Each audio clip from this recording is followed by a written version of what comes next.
Well, it's day 2 of our journey to Easter. Today we're in John chapter 11, and we'll be reading verses 1 through 44 on the death and resurrection of Lazarus. As you come into this chapter, all throughout the Gospel of John, John has been saying that Jesus has been revealing his glory, and the entire Gospel has led to this climactic point in the ministry of Jesus. John 1:14 says, "We beheld his glory."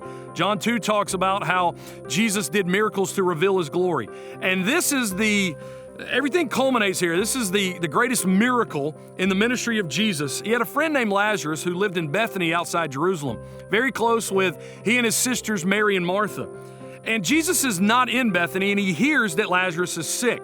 And you'll read a little later that after Jesus found that out in verse 5, Christ delays 2 more days. And during those 2 days, Lazarus dies. And then Jesus decides after Lazarus dies to actually go. And it upsets some people. People are asking questions. The sisters ask, if you would have been here, our brother wouldn't have died.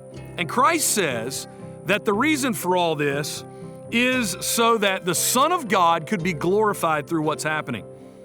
I just think we should remember today that when God doesn't operate on our timeline, the timeline that he operates on brings Christ the most glory. We can take comfort in the fact that God knows exactly what he's doing. So Jesus comes to the cemetery and he asks for the stone to be rolled away. And there's a problem.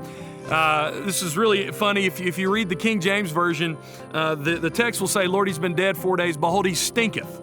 But that would be what it is. It would be that there would be an odor of the decaying body as the body had already been dead for 4 days. So they roll the stone away, and Christ stands there at the cemetery, and he gives this command. He says, "Lazarus, come forth."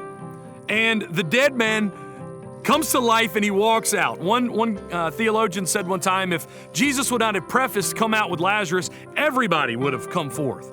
But even the dead respond to the voice of Christ. Christ commands that the burial clothes be taken off and that Lazarus be set free.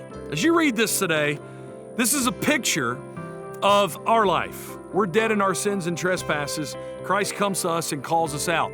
And in doing so, the glory of God is seen in Jesus Christ. This story also will point to what we will learn throughout this week and next week. That Christ not only can raise Lazarus from the dead, and it can not only raise you and I from the dead, but that can happen because Christ raised himself from the dead. Have a great week. We'll catch you tomorrow.